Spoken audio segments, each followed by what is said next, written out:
Isso. Lucas capítulo 5, verso de número 2. Eu quero fazer uma reflexão rápida, pequena com vocês. Isso.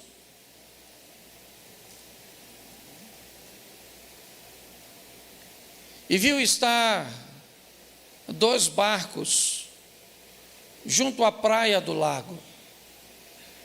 E os pescadores, havendo descido deles, estavam lavando as redes. Você pode ler, por favor, comigo? E viu?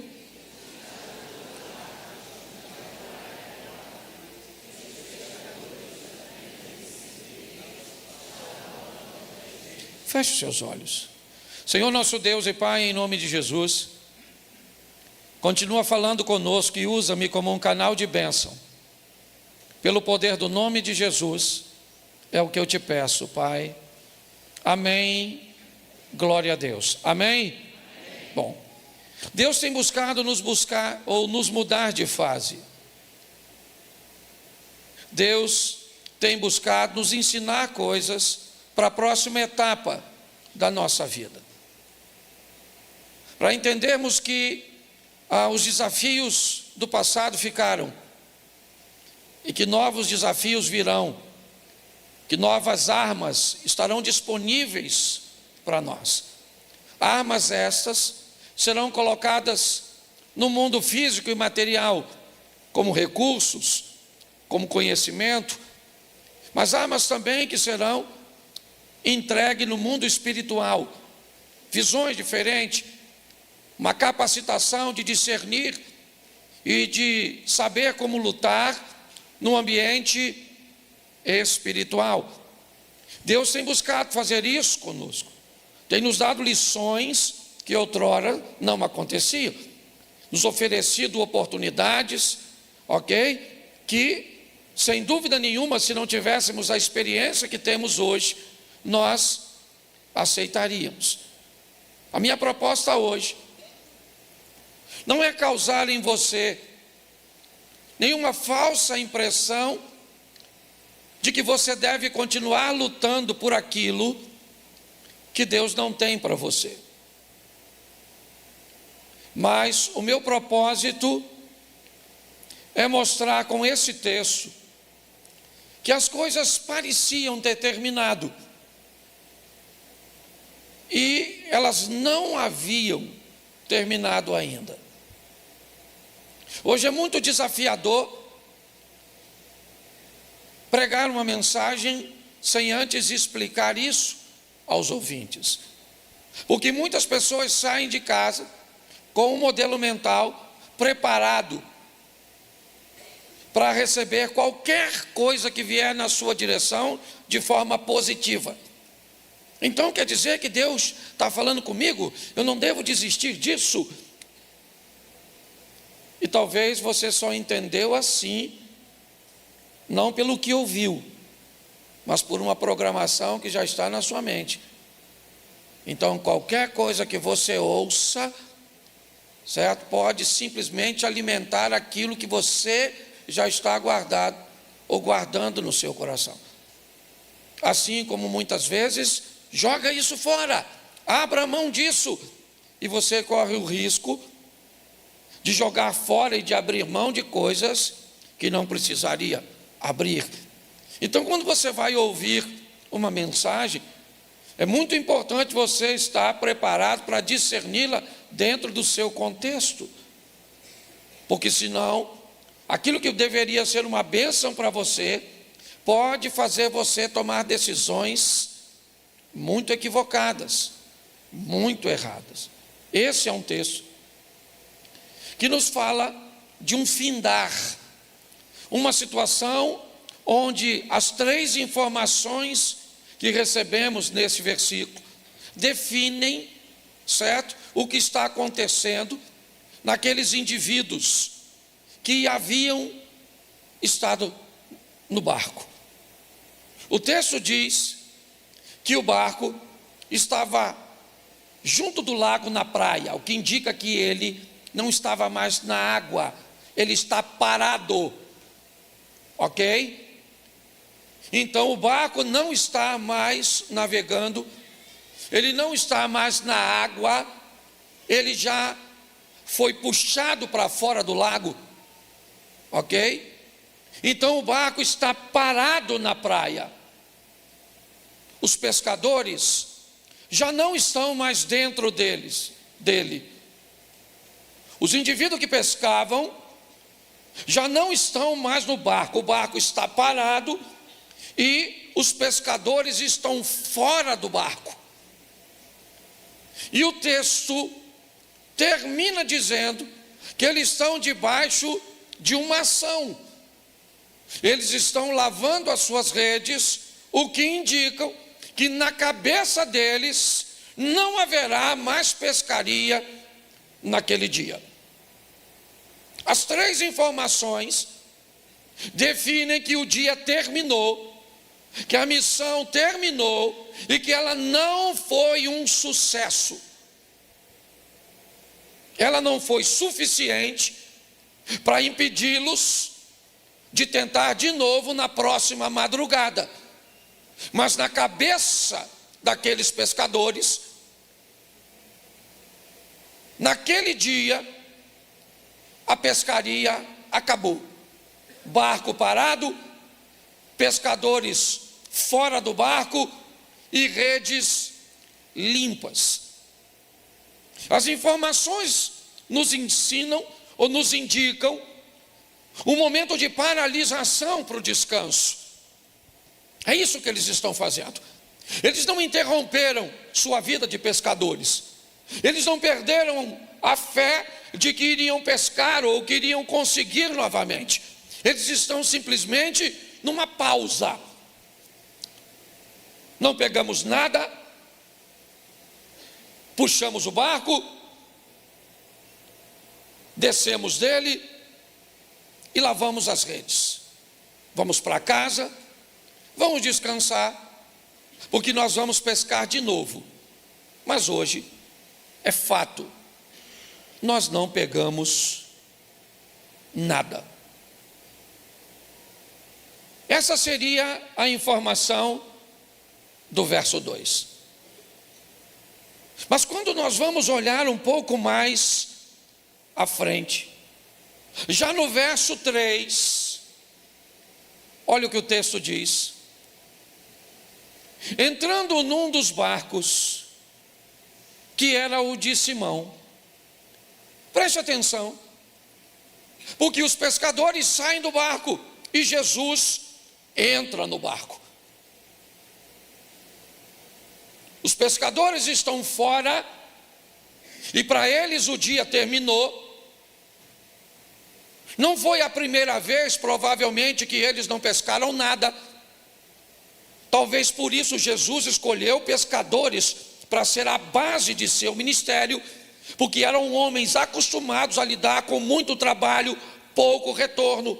Eram capazes de lidar com familiaridade, com fracasso momentâneo, mas que eram homens capazes de sobreviver a um dia mau e entender que se o dia mau não foi mau o suficiente para destruir você, amanhã você terá uma nova oportunidade de viver. Eu não sei o que aconteceu com você, eu não sei o que você viveu.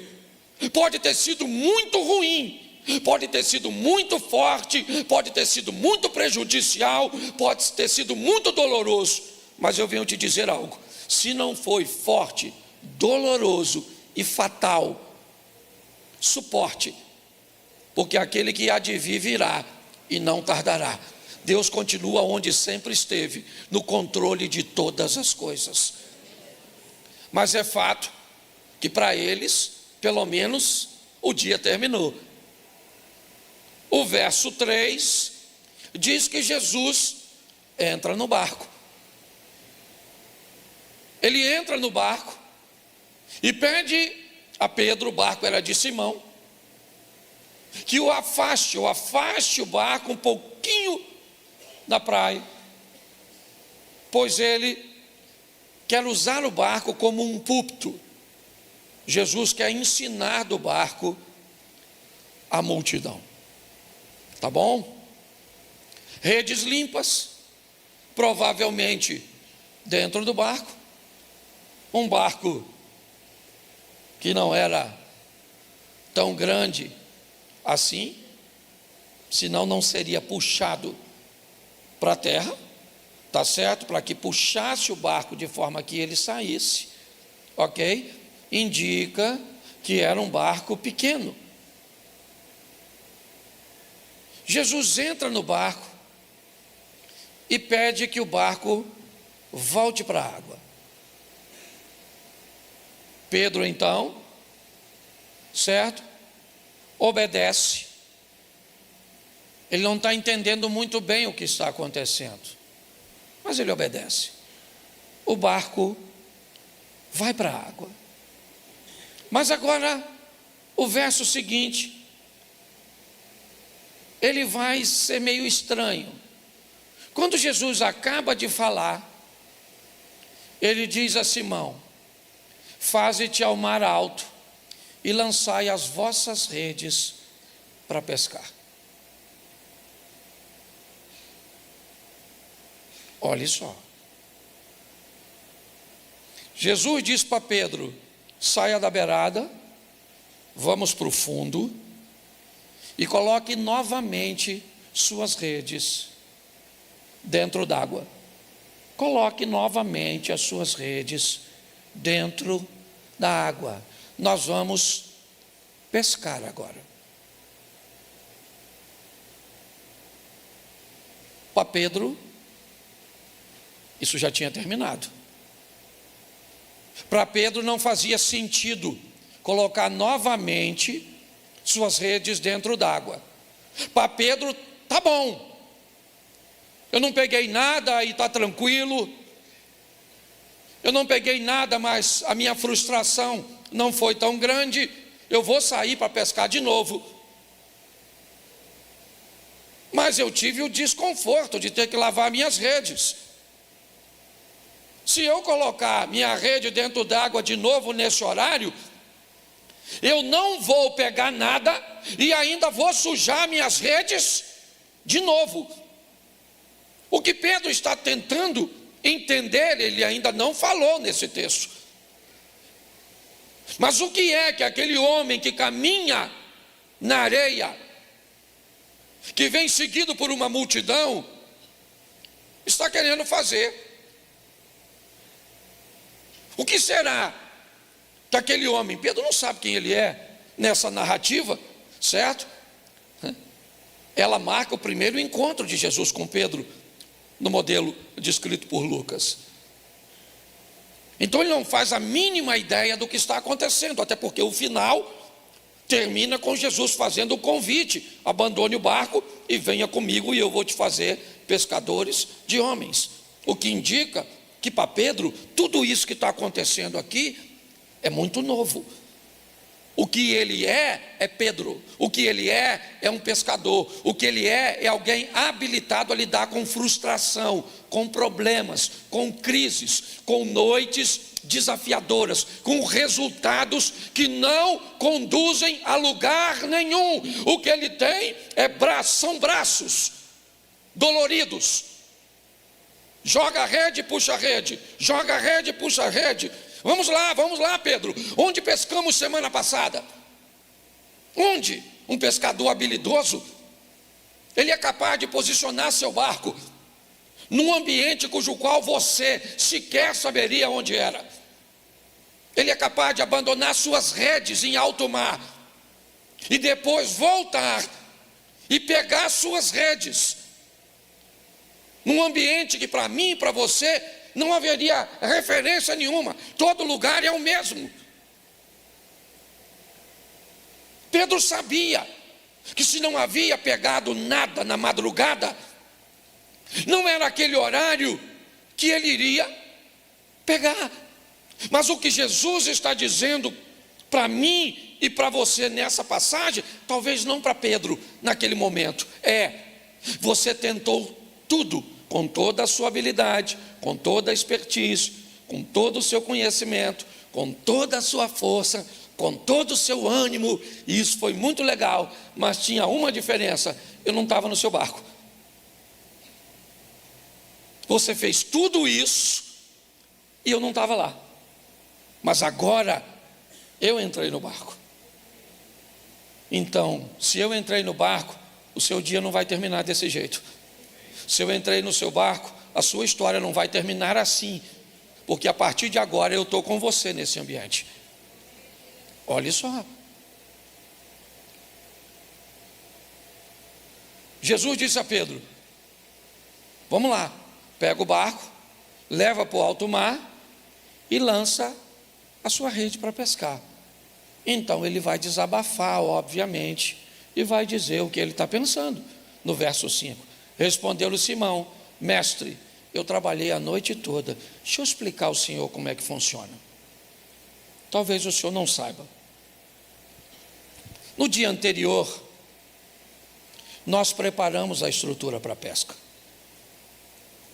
Verificamos as redes, se ela está furada ou não.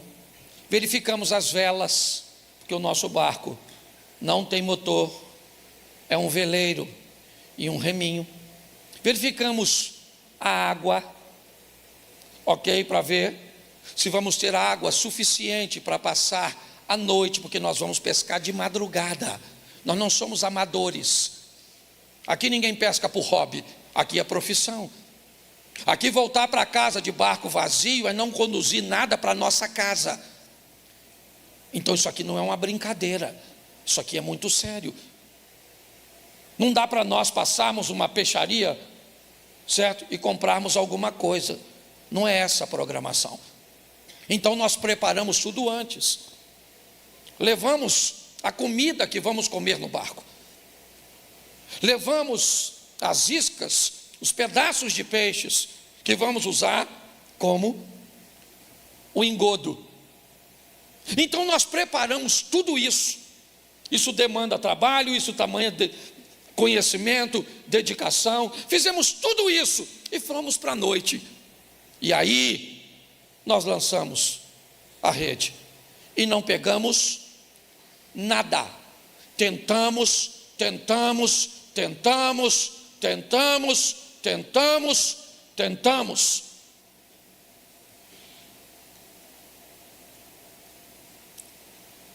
mas lá no horizonte,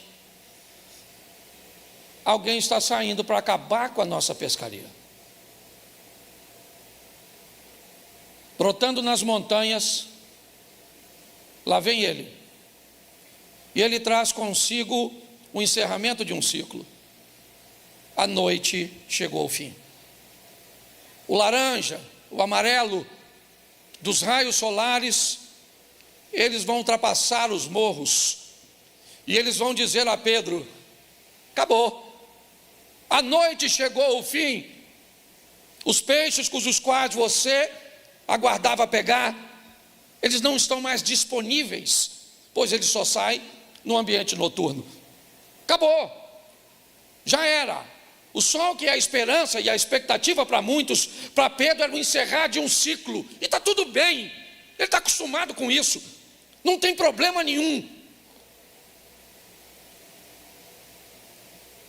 Vamos descer do barco, puxá-lo para a terra, lavar as redes e vamos dormir. Mas agora entra um cara na minha vida, entra um poder na minha história.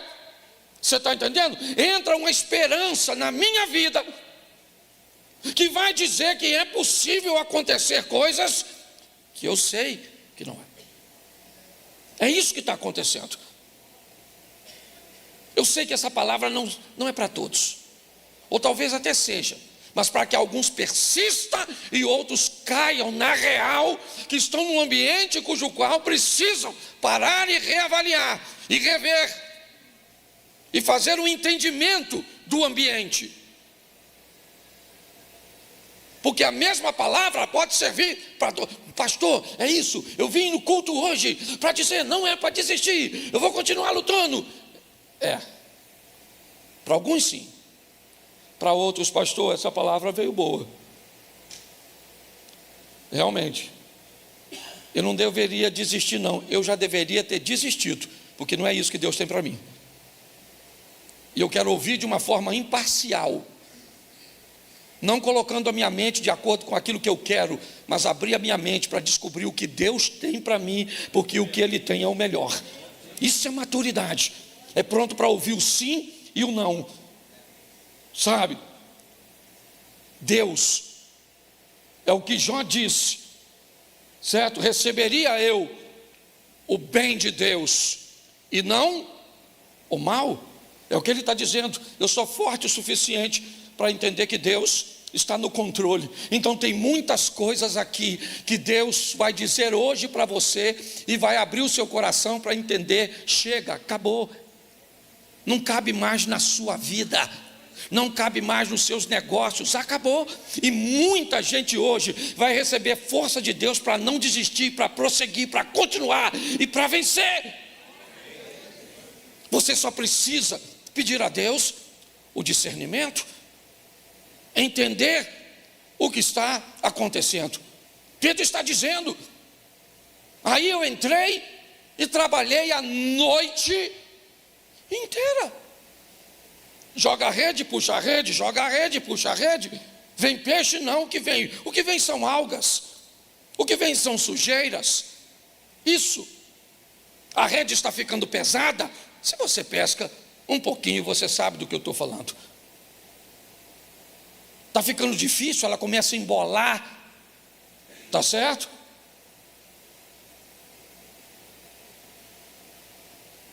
Mas Jesus disse para ele, faz ao mar alto e lançai as vossas redes. Ele diz, eu trabalhei à noite e eu nada, porém, contudo, todavia, eu sou capaz de jogar a minha rede onde o Senhor mandar. Preste atenção, porque aqui tem mais obediência do que fé. Pedro não acha que ali tem peixe. Aliás, não era para ter, Cláudio. Não era para ter, Érica, não era para ter peixe ali. E aí Pedro, que se for lavar suas redes, quer lavar suas redes por uma boa causa, porque eu estou cansado de ver gente cansada, decepcionada, frustrada, com resultados medíocres, homens e mulheres de Deus, que me parece que não são capazes nem de discernir a hora de ir e a hora de parar, a hora de fazer e a hora de se abster de fazer. E a Bíblia é bem clara, há tempo de plantar, há tempo de colher, há tempo de sorrir, há tempo de chorar, há tempo de abraçar e há tempo de se afastar do abraço.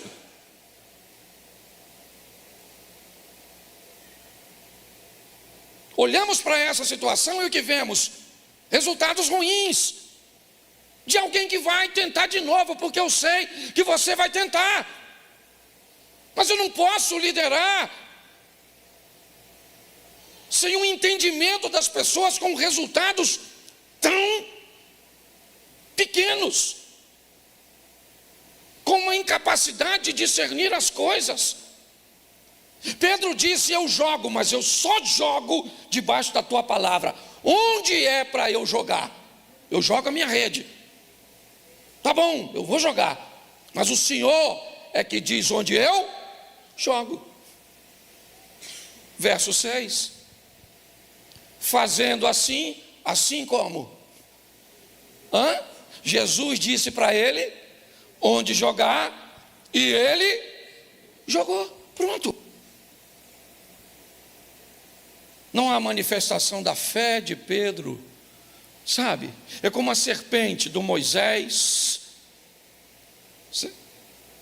lá naquele madeiro. Ninguém precisava de fé para ser curado, bastava olhar para a serpente. Foi mordido pela serpente, o efeito do veneno está aqui. Olhe para a serpente de cobre. Quem olhar para a serpente de cobre fica curado. Quem olhar e tiver fé, quem orar e fazer uma oração, quem orar e dar uma oferta. Não, bastava olhar, era obediência, certo? O dia de Pedro ainda não tinha terminado, não precisava terminar daquele jeito, era a última pescaria do cara. Pensa, parei de pescar porque não peguei nada, boa desculpa. A última vez que eu pesquei foi uma pescaria frustrada, decepcionante. Não, Jesus não vai deixar o passado de Pedro terminar desse jeito. Vai ser a melhor pescaria da sua vida, vai ser uma pescaria cuja qual você vai testemunhar, certo? Eu pesquei no mar, peguei peixe na hora que ninguém pega, peguei uma quantidade improvável. Fazendo assim, colheram uma grande quantidade de peixes, rompiam-se a rede. Pedro está puxando. Alguém já pescou de rede no mar?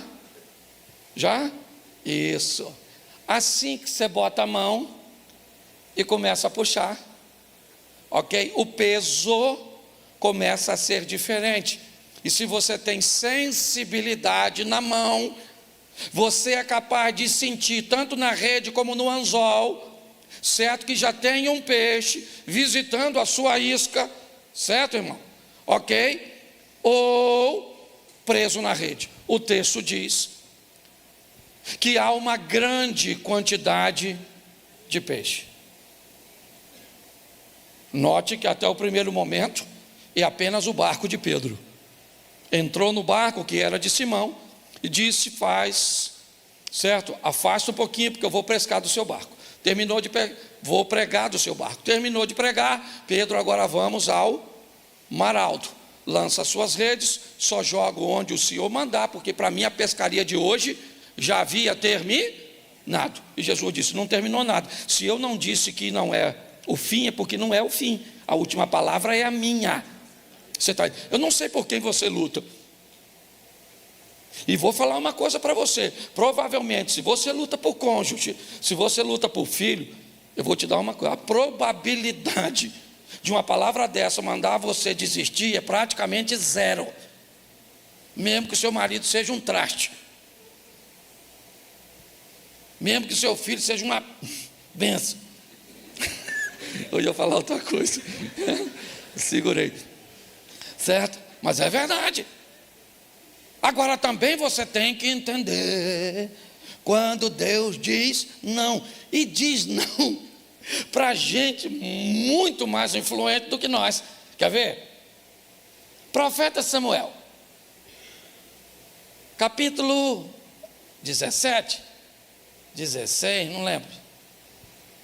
O texto começa dizendo, né? Então disse o Senhor a Samuel: até quando você terá dó de Saul, tendo eu o rejeitado, para que não reine sobre Israel? Sabe o que Samuel estava falando? Senhor, perdoa o Saul, perdoa o Saul, perdoa o Saul. Pensa, o cara é o Samuel. Tu sabe quem foi o tal do Samuca?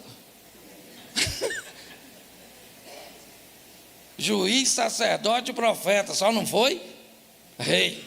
O cara era o cara. E Deus falou para ele: N-A-O-T-U, não vou perdoar o Saul.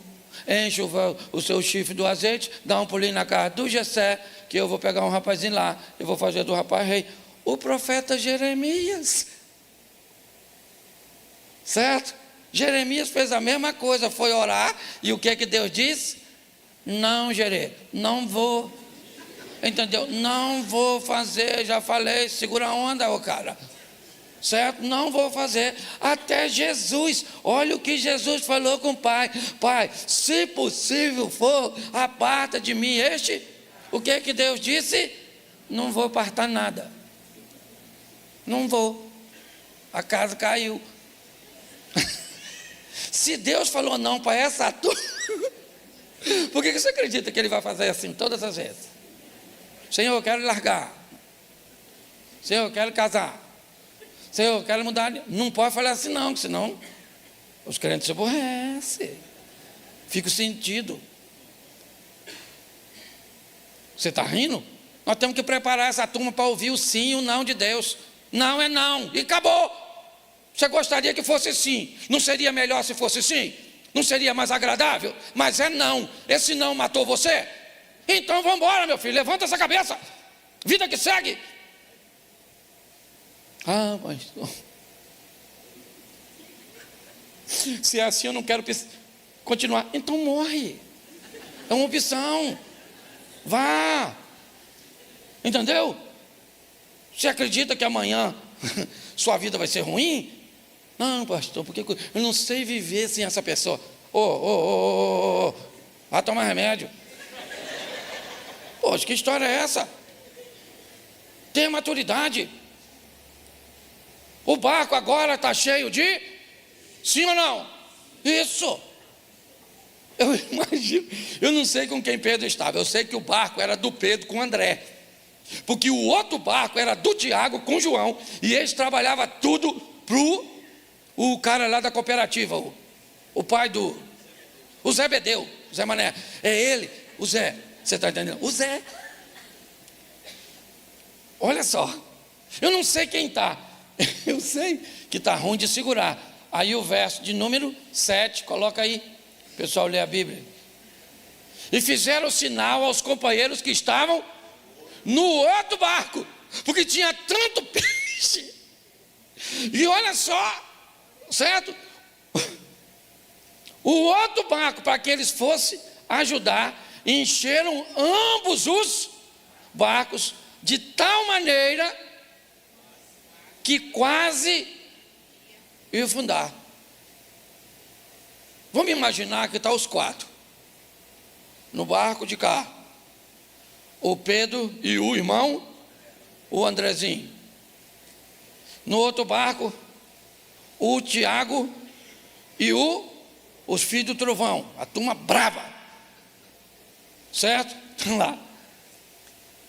Pensa. Vamos embora que a gente vai terminar. Termina no 11. E vendo isso, vendo o quê? Vendo o quê? O que ele viu? E vendo isso, me ajuda aí, o que ele viu? O barco, numa hora improvável. Quando Pedro olhou,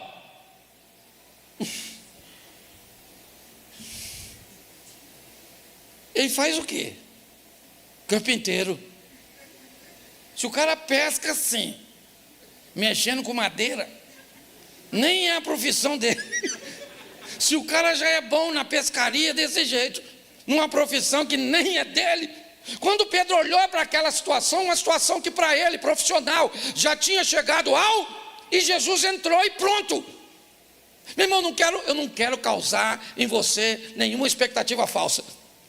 Mas vou falar uma coisa para você, eu não sei o exame que você tem na mão, eu não sei o laudo que te deram, eu não sei o que disseram acerca da situação, eu sei de uma coisa, se ele entrar no seu barco, a história muda. Você está entendendo? Se ele entrar no seu barco, as coisas vão acontecer e as pessoas não vão entender, nem você. O barco chegou, enche o barco. Apesar do texto dizer que encheram, provavelmente um barco encostou do lado do outro e os dois vão puxar a rede. Até ela está tão pesada que a água está querendo entrar, sim ou não? E agora, o Pedro tem de dia aquilo que não conseguiu, à noite, por que causa? Porque Jesus estava no barco. O barco é a minha vida, o barco é a sua vida, e uma coisa é você sem ele, outra coisa é você com ele. Olha só, vendo isso, o Simão, o Pedro, prostrou-se aos pés de Jesus, dizendo o quê? Senhor,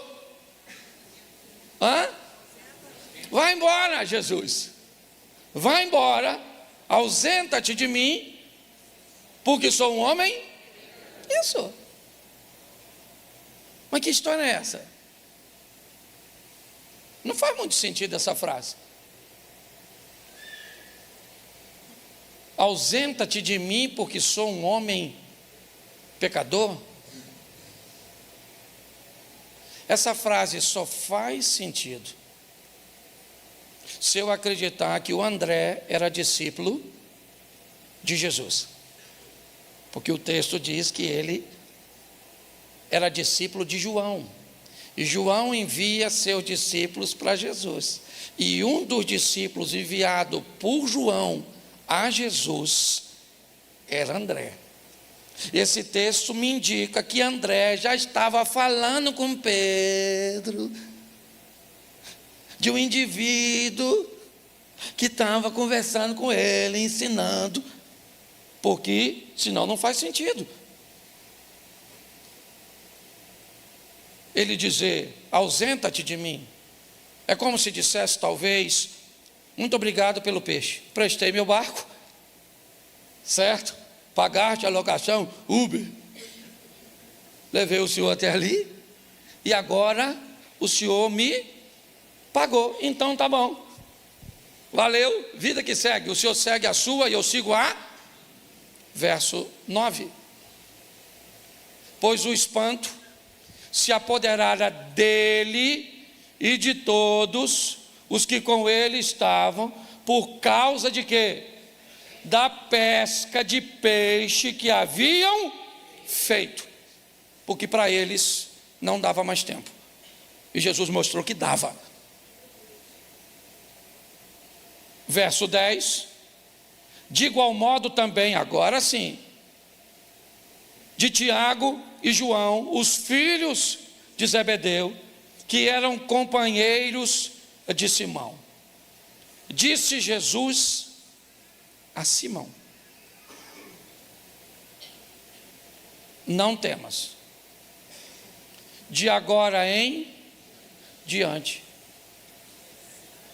serás pescador de homens.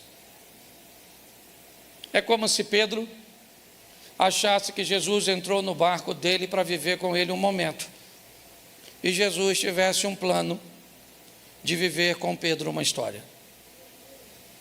Pedro,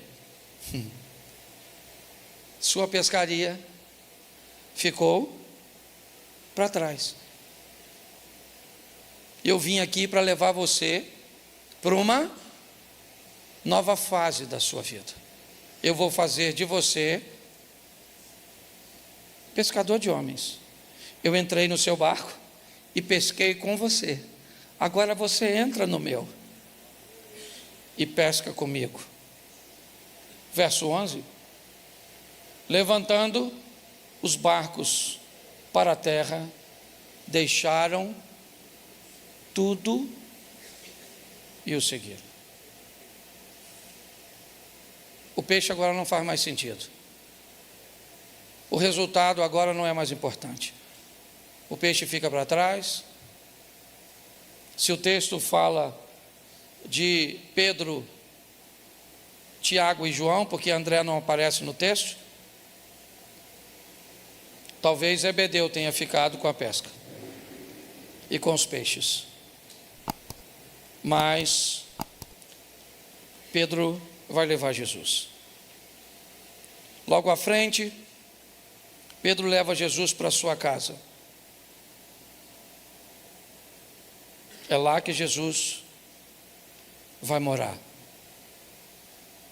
Pedro vai viver com Jesus coisas que ninguém viveu, nem mesmo João. Pedro anda sobre as águas, Jesus mora na casa dele, Jesus o permite estar na transfiguração, Jesus permite a Pedro a ver a ressurreição da filha de Jairo, certo? Pedro vai ser o único a defender Jesus no momento da prisão, cortando e tentando, certo, defender Jesus da prisão. Porque Pedro nunca mais acreditou que não dava mais tempo. Para Pedro, ao lado de Jesus, para ele tudo sempre poderia ser possível, sempre poderia ser viável. Pedro, você paga imposto com o seu mestre? Pagamos. Mestre, o pessoal está perguntando se nós pagamos imposto. Então Pedro pega um anzol, vai ali e pega um peixe, abre a boca do peixe, tira uma moeda, não precisa nem vender o peixe, pode devolver se quiser, e vai lá e paga o meu imposto e o seu. Para ele tudo era possível. Por isso ele disse: eu quero andar sobre as águas. Por isso ele disse: Senhor, dá para a gente fazer uma cabaninha aqui, para nós ficarmos também nesse ambiente? Nós adoramos e servimos a um Deus que, se quiser fazer, faz. É só isso. Ah, pastor, será que ele vai fazer na minha vida? Eu não sei. Tem alguns profetas que são capazes de saber o que Deus vai fazer na vida do outro. Eu não tenho esse ministério. Eu estou entendendo o que Deus está querendo fazer na minha.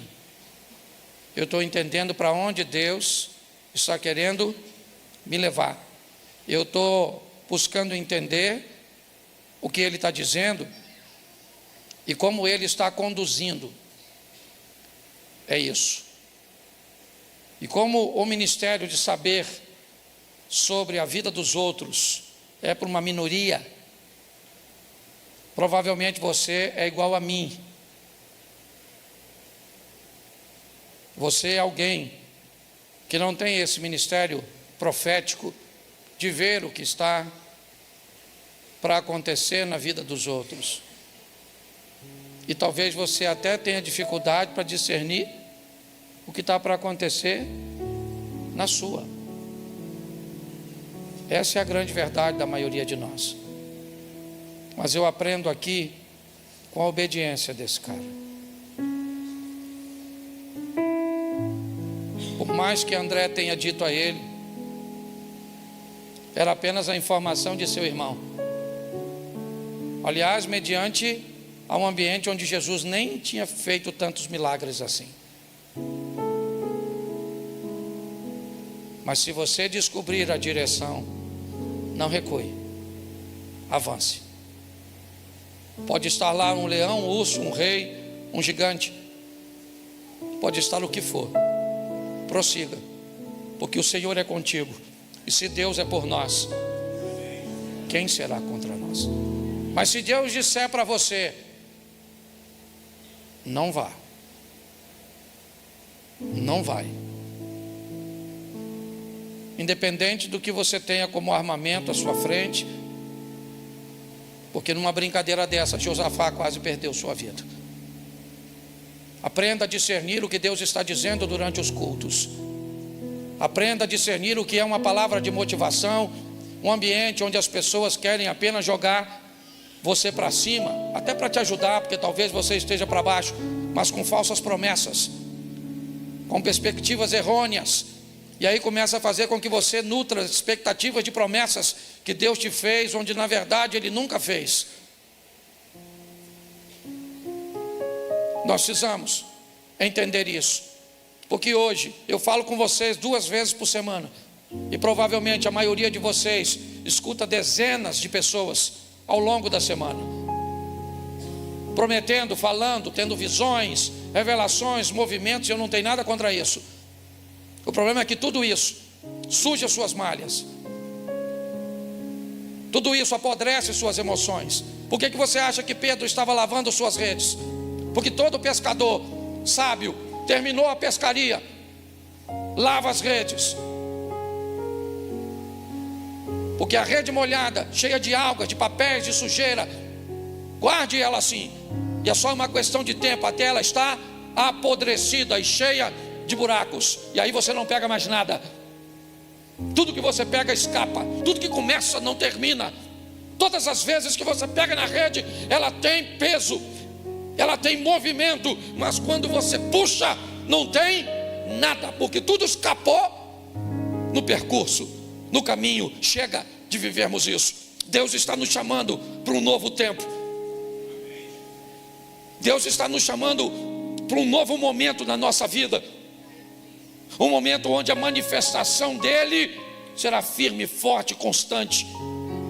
Não seremos levados por ventos, pés sobre a rocha, certo?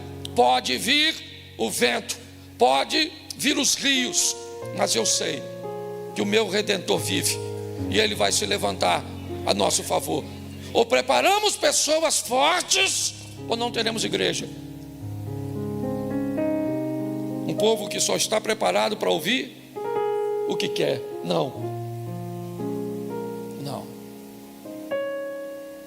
Aprenda a lidar com a noite difícil. E se ele deseja entrar no seu barco, e pode ter certeza que ele deseja, diga assim: Senhor, entra no meu barco. Vamos pescar, vamos pescar. Não é hora, eu sei que não é hora, mas eu vou obedecer ao Senhor. Eu vou fazer. Eu não sei o que você tem vivido. Eu sei que provavelmente você quer viver coisas extraordinárias, e eu gostaria que você vivesse. Nós vamos começar para a gente entender um pouco isso, tá certo? Êxodo capítulo 12, verso 11, 12 e 13.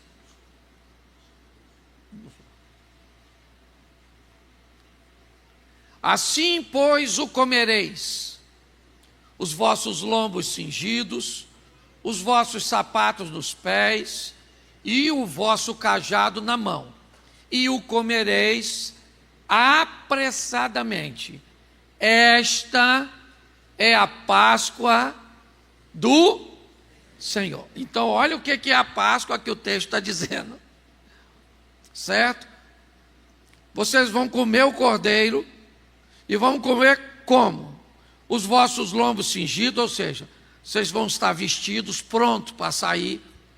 O sapato vai estar no pé, o cajado na mão, e vocês comam depressa. E isso é, o que é isso? Isso. Agora me diz, Feliz Páscoa. Cabe? Não. Mas nós vamos entender isso direitinho. Verso 12: eu passarei pela terra do Egito esta noite, e ferirei todo o primogênito na terra do Egito, desde os homens até os animais, e em todos os deuses do Egito farei juízos. Eu sou o Senhor. Verso 13: e aquele sangue vos será por sinal nas casas em que estiverdes. Vendo eu sangue, passarei por cima de vós, e não haverá entre vós praga de mortandade, quando eu ferir a terra do Egito. Repita comigo: passarei por cima de vós. Isso aí.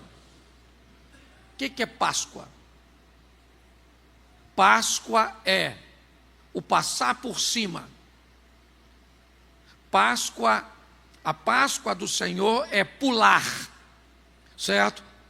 É identificar. Eu venho numa sequência fazendo algo, e quando eu chego aqui, ao invés de fazer isso também aqui, eu pulo e vou continuar fazendo, mas não faço aqui.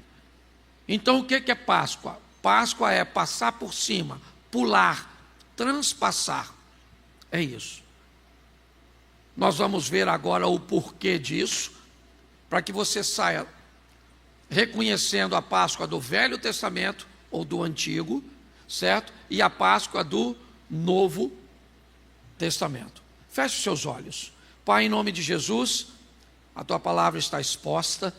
Usa-me como um canal de bênção para esclarecer, informar, conduzir pessoas a um nível de proximidade maior para contigo. Pelo poder do nome de Jesus. Você pode dizer amém? Bom, vamos entender o início dessa história e por que essa necessidade. Somos criacionistas. Acreditamos que Deus criou o homem, certo?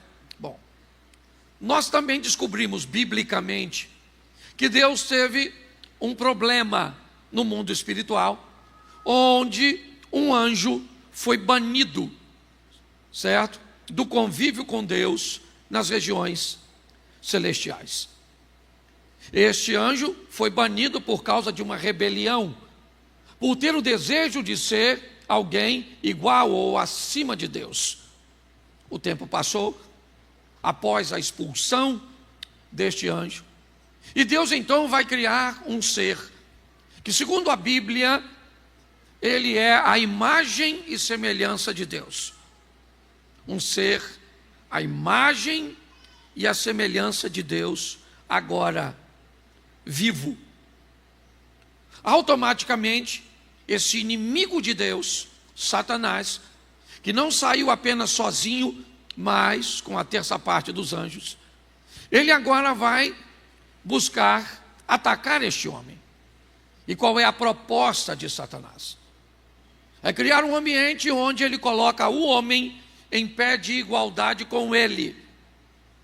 A proposta de Satanás é: eu preciso fazer com que o homem cometa algo bem parecido, próximo daquilo que eu fiz, para que ele seja ou esteja colocado debaixo da mesma pena.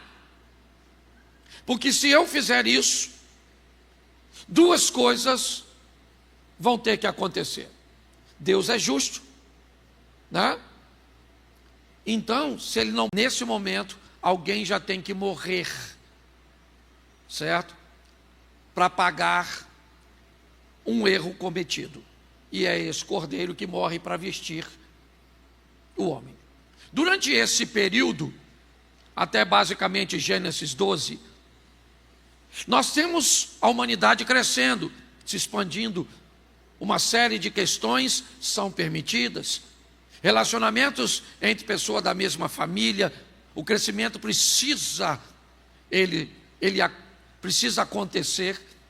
Isso vai tomando uma desenvoltura até que chega Gênesis 12. Gênesis 12, Deus não vai escolher um povo, porque Ele não quer escolher um povo. Ele quer formar um povo. Ele quer pegar alguém e dar a esse alguém valores, princípios, direção, promessas. E é isso que Ele faz com Abraão, no capítulo 12. Sai da sua terra, da sua parentela, vai para uma terra que eu te mostrarei, farei de ti uma bênção, multiplicarei a sua descendência. Nós não somos um povo escolhido, nós somos um povo formado. Entendeu? Deus forma um povo a partir de Abraão. Este povo então vai caminhando, de Abraão vem Isaac, de Isaac vem Jacó, de Jacó vem José. E até então não temos Páscoa nenhuma. Não há Páscoa. O povo então vai para o cativeiro no Egito. 400 anos cativo. Gerações e gerações já nasceram escravos. Diante da cultura, dos ensinamentos, das adaptações. Tem pessoa que não se adapta, tem outras que se adaptam com facilidade. E é assim que funciona. Porém, havia uma promessa de Deus de remover aquele povo de lá. E agora, então, Deus vai tirar o povo. A mão a ser usada é a mão de Moisés. Moisés vai entrar no Egito como um legislador para negociar com o faraó a libertação do povo cativo. ela dura um bom tempo, onde 10 pragas vão ser direcionadas ao Egito. Ela é basicamente uma reação em cadeia. Ela começa de formas simples, como uma água, né? Uma cobra, uma vara virando uma cobra, uma água feita em sangue, mas aí ela começa com o aparecimento das rãs, as rãs morrem, e aí vem as moscas, por causa, certo, dos cadáveres das rãs. Após as moscas, vem as úlceras, é coceira, é a morte dos animais, certo, é a saraivada de pedras. Cada praga direcionada por Deus, ela tem um alvo, certo? Seja esse alvo religioso, inicialmente, emocional, atinge, certo, a lavoura, a plantação, a economia, ela vai atingindo todas as áreas, até a 10ª praga chegar. A 10ª praga é a morte dos primogênitos. E nesse momento Deus chama Moisés e diz: Moisés, eu vou passar e vou matar o primogênito de cada casa, seja pessoa ou animal. Mas eu quero que você avise o meu povo. Que povo? O povo que eu formei. Mas o povo que o Senhor formou está vivendo no cativeiro? O Senhor formou um povo, e esse povo que é seu, ele está cativo? Ele está cativo. Ele viveu durante um bom tempo tranquilo, quando José era governador, e depois ele começa a ser pressionado. Por quê? Por causa da adaptabilidade. Uma das coisas mais perigosas da vida se chama bom. O que é bom não é o máximo que podemos viver, mas pode nos impedir de alcançarmos o máximo. Pessoas que alcançam o bom, pode ter no bom a possibilidade de nunca viver o extraordinário, simplesmente porque se acomodaram. Dê algo para a pessoa que ela tenha por satisfeito, por satisfatório, por bom, dê. E ela pode não querer mais nada além do bom. Alguém me deu, sei lá, R$600, R$800, R$1.500, R$2.000, alguém me deu isso, e isso me tornou bom. Não venha me oferecer um salário de 5.000, de 7, porque eu não quero, porque isso para mim já está bom. Na época de José, obviamente que o Egito era muito bom para aquele povo.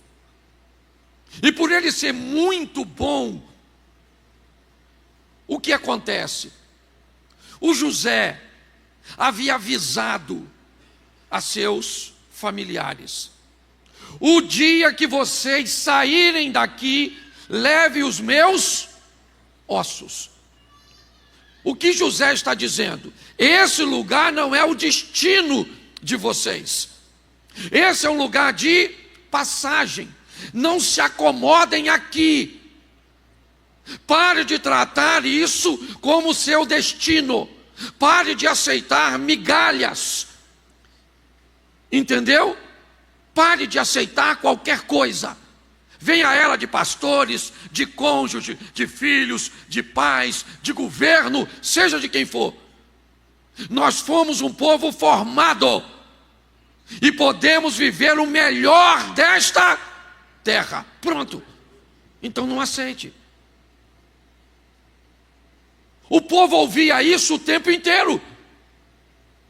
O Deus que nos trouxe para cá vai nos tirar daqui. Só que o Egito era bom.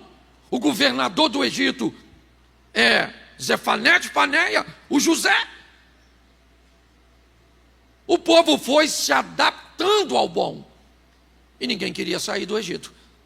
Então não tinha outra forma de tirar o povo do bom para levar para o sensacional, se não criar uma crise. Porque se tiver bom, queridinho, ninguém está afim de mudar. Entendeu?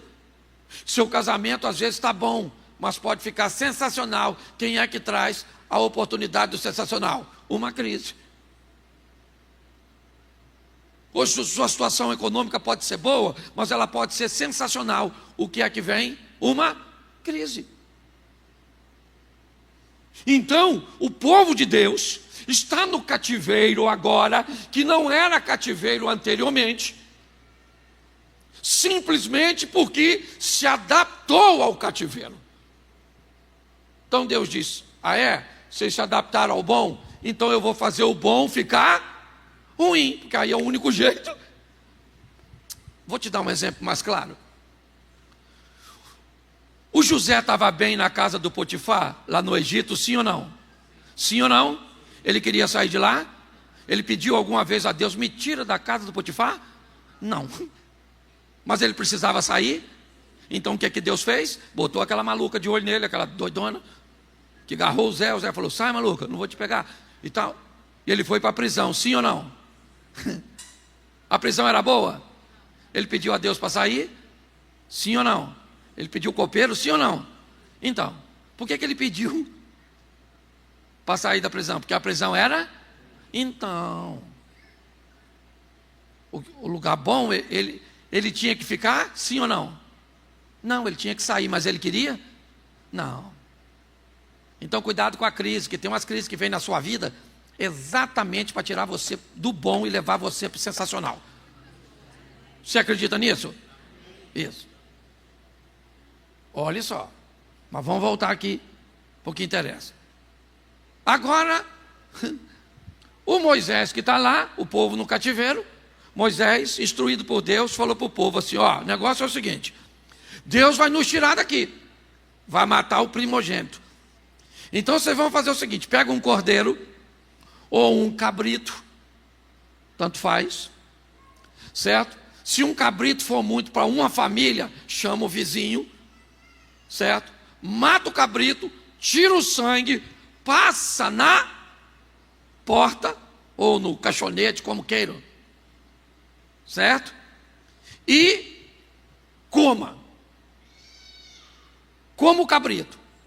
Como o cabrito, mas primeiro, como o cabrito com pão sem fermento. Por que comer com pão sem fermento?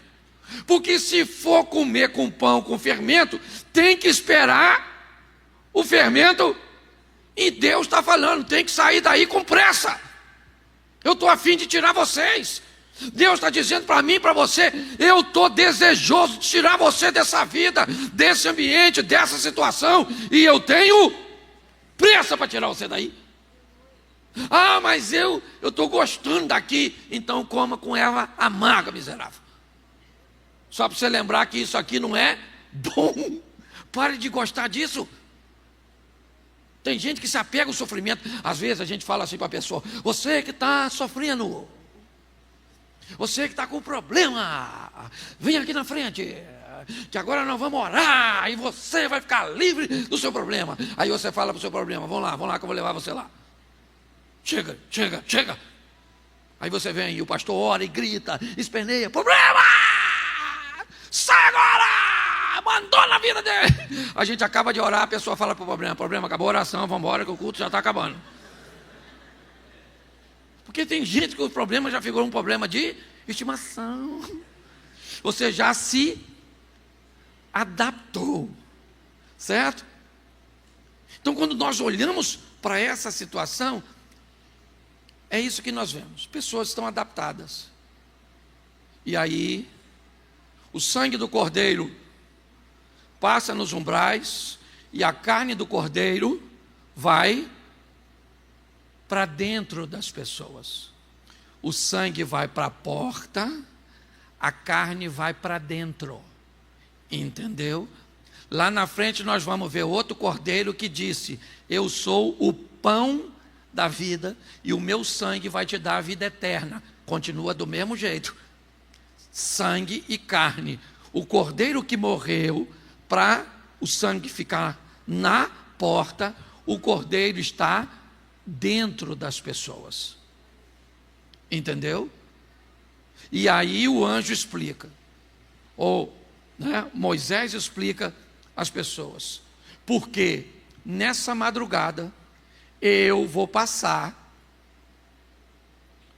em todas as casas do Egito, e a casa que tiver o sangue na porta e o cordeiro no estômago, não morre ninguém. Coma pão sem fermento, coma ervas amargas, coma com corpo cingido, sandália nos pés, cajado na mão, ou seja, coma depressa, porque eu vou tirar vocês dessa situação o mais rápido possível. Essa é a Páscoa do Senhor.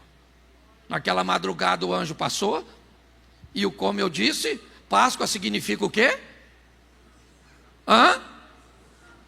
Saltar, pular, transpassar, certo? Então, imagine que eu sou o anjo agora, com a espada.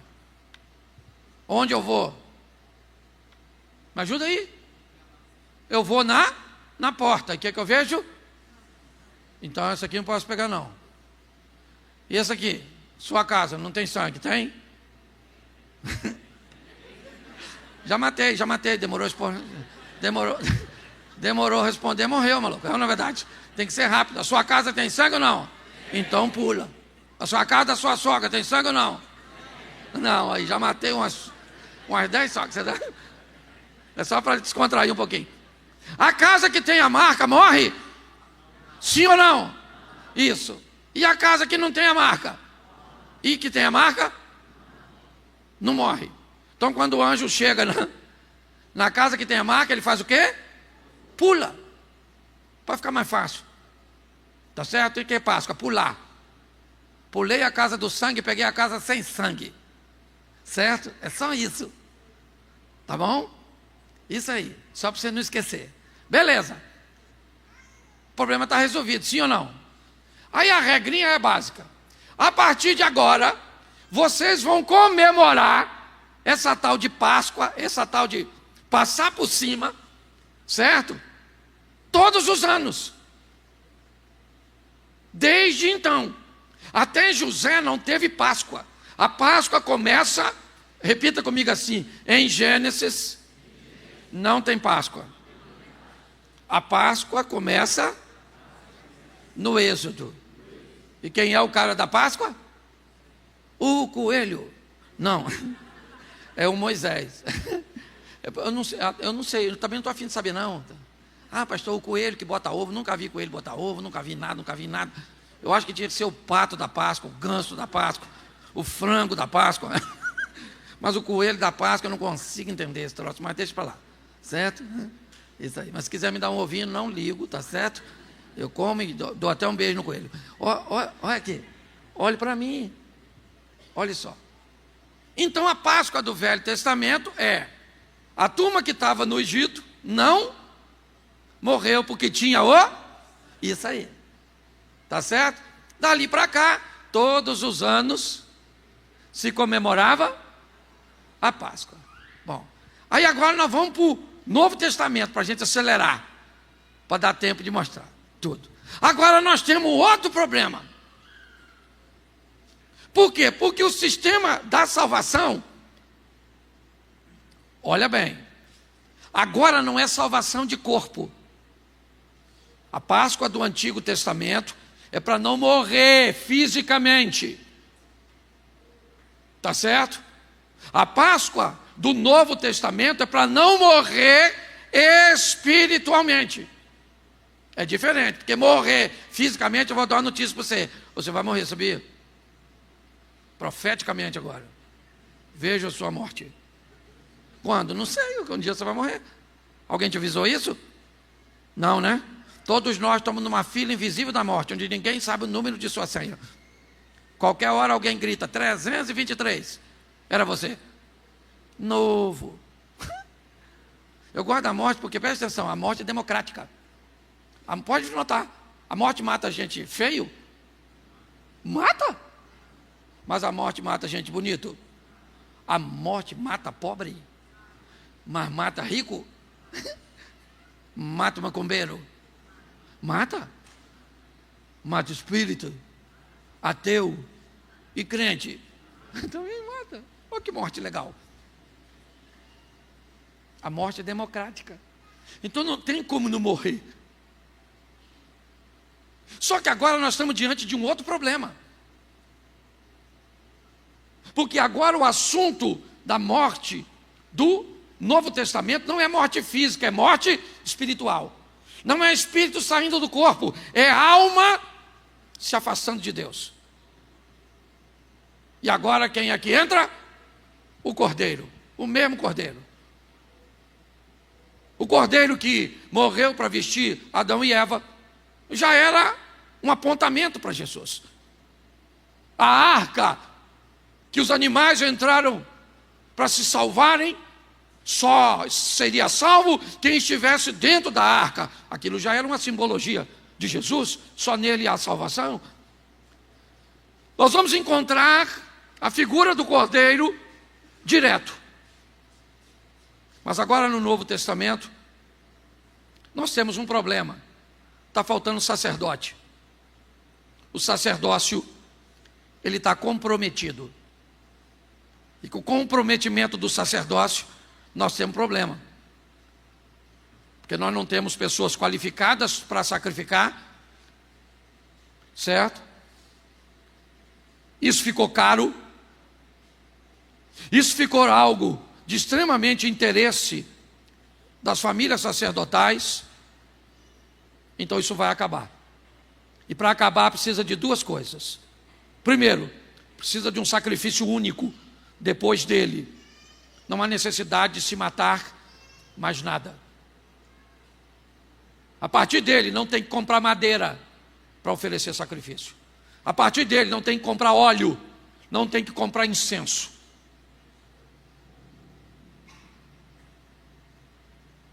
Um sacrifício único.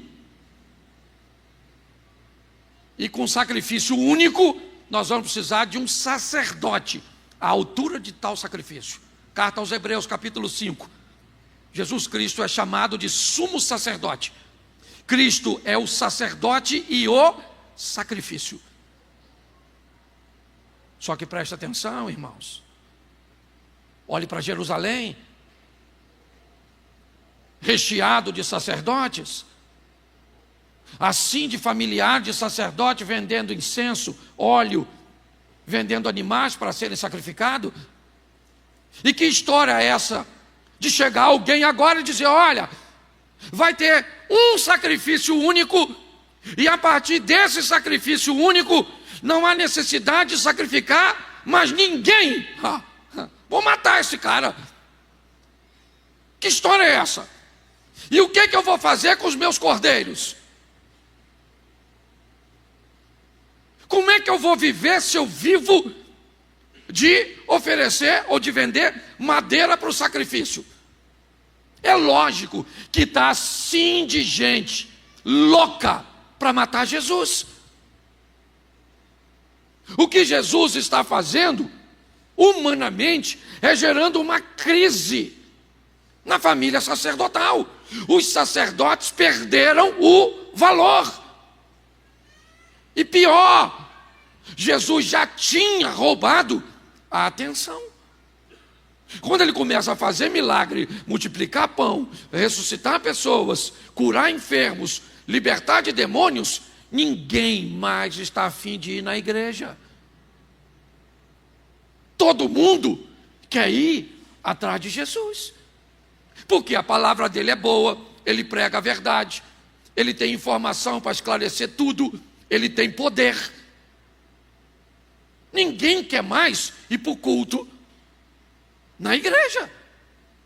Todo mundo quer ir lá. Então os caras tinham motivo de sobra para querer matar Jesus. não precisavam de Satanás para isso. Jesus por si só já tinha construído um ambiente onde os sacerdotes queriam vê-lo o quê? E ele é o quê de Deus? Ele é o cordeiro de... Então qual é a classe que sacrifica cordeiro? Qual é a classe que sacrifica cordeiro? Então quem é que tem que estar a fim de matar Jesus? O sacerdote. A estrutura é toda montadinha. Mas aí Jesus começa a falar algo muito estranho. Jesus começa a falar que vai vencer a morte. Ah, vocês vão derrubar esse templo, eu vou construir em 3 dias. Aquele que crê em mim, ainda que esteja morto, viverá. Jesus começa a contar histórias que começam a gerar problemas para o sacerdote. Porque se ele ressuscita de fato, o problema fica pior. Então agora, eles não sabem direito o que fazer. A gente mata o cara, não mata o cara. Como é que funciona isso? Jesus vem com essa conversa, os discípulos não estão querendo, ninguém está conseguindo entender. Pedro tenta interpelá-lo. Aí vem a Páscoa. O que tem na Páscoa? O sacrifício de cordeiro. Jerusalém está repleta de gente com animais, lenha, incenso, óleo. Sempre foi assim, desde o Êxodo. Então está todo mundo lá. O que Jesus faz? Vai para lá também. O próprio Judas disse: Senhor, estão querendo matar o Senhor, mas eu vou. E lá vai ele. Chega lá, o prendem, o julgam e o matam. Sexta-feira. Eu não sei se você sabe, mas a sexta-feira do judeu começa na nossa quinta-feira. Entendeu? O dia do judeu começa por volta de 5 e pouca da tarde. Então todas as vezes, 5 e pouca, já é o dia seguinte. Tem algum adventista ou alguém aqui que tem parente adventista? Não? Se tiver, levante a mão aí. Isso. Então normalmente você deve saber, né, como isso funciona. Tá certo? Então, porque eles cultivam esse costume. Então, o que acontece? Jesus é morto, ok? Ele morre na sexta, por volta de 15 horas, 3 horas da tarde. Se o dia vai virar, ok? Por volta de 5h30, após a morte de Jesus, ele só tem 2 horas e meia para remover o corpo e colocar no túmulo, porque senão não pode fazer mais, porque aí já seria sábado. Então o sistema é muito rápido, ligeiro, lembra? Como? De forma apressada, certo? Porque tem que ter pressa. É assim que funciona. Funciona no Antigo Testamento assim e no Novo também. Então o que vai acontecer? Eles colocam José de Arimateia, um senador, intervém, pede para tirar o corpo de Jesus, tudo é feito muito rápido, pega um túmulo que ele tem, coloca antes de virar sábado. Ok? Por isso dá 3 dias, apesar dele ter morrido aproximadamente 2 horas e meia, 3 horas antes de terminar a sexta. Mas ele ainda morre na sexta-feira. Mas agora os sacerdotes têm um problema. E se ele ressuscitar? Então vamos colocar uma vigilância no túmulo para ele não, certo? Para nós ficarmos tranquilos. Então os guardas vão para lá tomar conta do túmulo. Quando de repente um anjo aparece, remove a pedra, Jesus ressuscita e vai embora. Os guardas então levantam e correm para conversar com os sacerdotes. Quando chegam as mulheres, o jardineiro ou o anjo, independente do contexto que você leia do Evangelho, diz para ela: por que você está procurando entre os mortos aquele que vive? Ele não está aqui, ele ressuscitou. Vai até os discípulos e diga aos discípulos, fala também com Pedro, porque Pedro não está andando com o discípulo, porque os discípulos não estão querendo andar com Pedro, porque o Pedro negou Jesus 3 vezes, certo? O Judas está morto, mas o Pedro está vivo, e a gente não quer andar. Pedro ficou isolado, mas o anjo disse: avisa aos discípulos e a Pedro, para eles irem, né, que Jesus vai encontrar-se com eles. Mas os soldados, eles vão avisar o sacerdote: ó, o cara ressuscitou.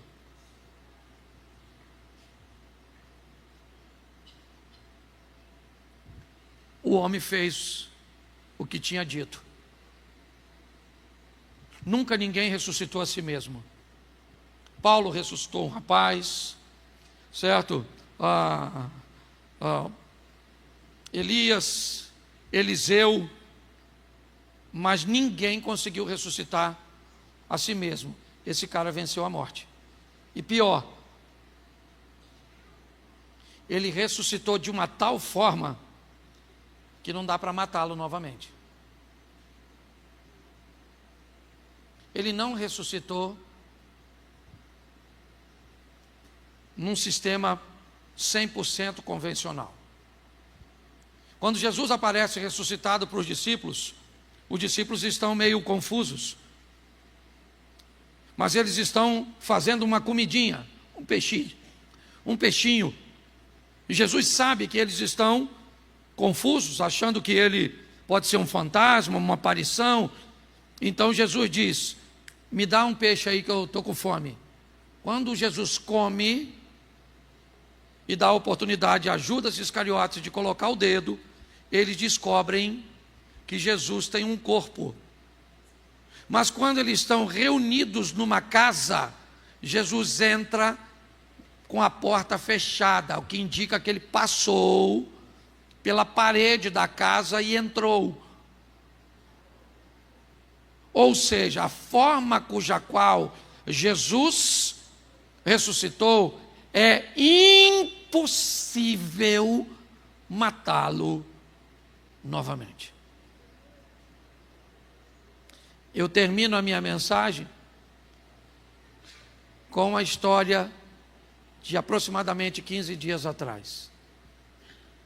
Há 15 dias atrás, acho que nem tem isso tudo, né? 2 semanas, mais ou menos, 1 semana, morreu o nosso irmão André, um valente que lutou contra o câncer. Eu fui visitar o André, e o André não tinha mais como viver. Porque André perdeu o medo de morrer, Reinaldo. Durante aquela morfina toda, ele teve a oportunidade dada por Deus de ver o outro lado. E quando o André viu o outro lado, ele descobriu o que nós acreditamos, mas ainda temos medo. Acreditamos, mas não temos 100% da garantia, porque somos humanos. André viu que Jesus estava do outro lado para recebê-lo, para dizer para ele: vinde bendito do meu Pai. Ontem nós perdemos outro irmão para Jesus. Onde está a esposa do Carlos? Faz assim para mim. Ela está aqui? Nosso irmão, isso. Ontem, certo? Um homem extraordinário, ok? Caminhou com a gente aqui mais de 1 década. Mas foi ver se cumprir na vida dele o que Jesus disse que faria, fez, e hoje nós comemoramos. A carta ao Apocalipse diz: ao que vencer, não sofrerá o dano da segunda morte. Enquanto o Cordeiro do Antigo Testamento livra apenas o primogênito da morte, o Cordeiro do Novo Testamento livra a todos da morte. Jesus é único e suficiente. Uma entrega única de alguém que é Cordeiro e ao mesmo tempo o sumo sacerdote.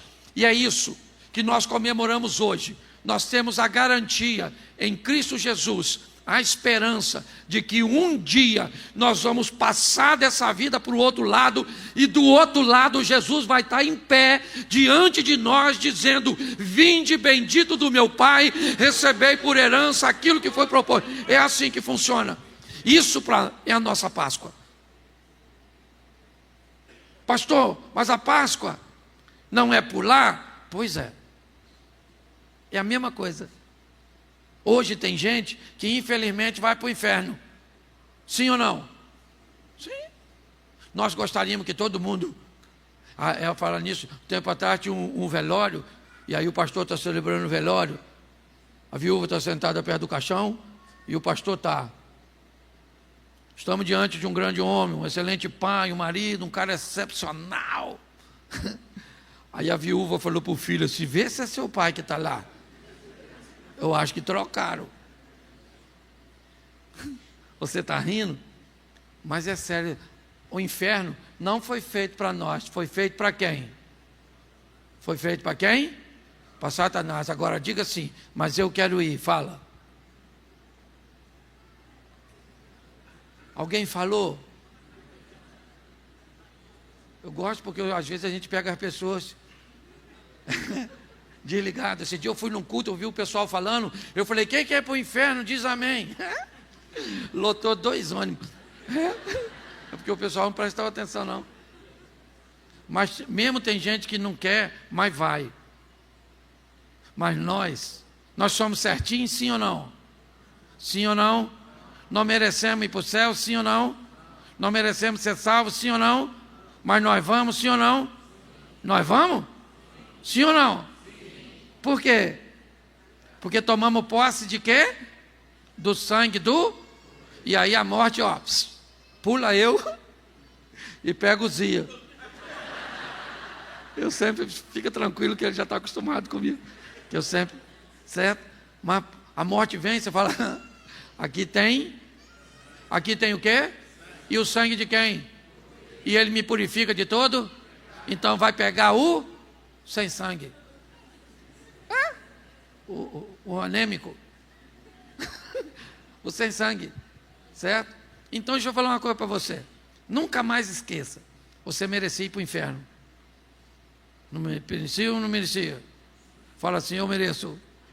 Mas não vou. Por quê? Porque Cristo pagou o preço por nós. Pastor, mas eu fumo. Pois é. Reconhece Jesus, certo? Ah, pastor, mas eu fumo, mas eu acredito em Deus. Meu coração é de Jesus e o meu pulmão da Souza Cruz. É algo parecido assim. É, algo parecido assim.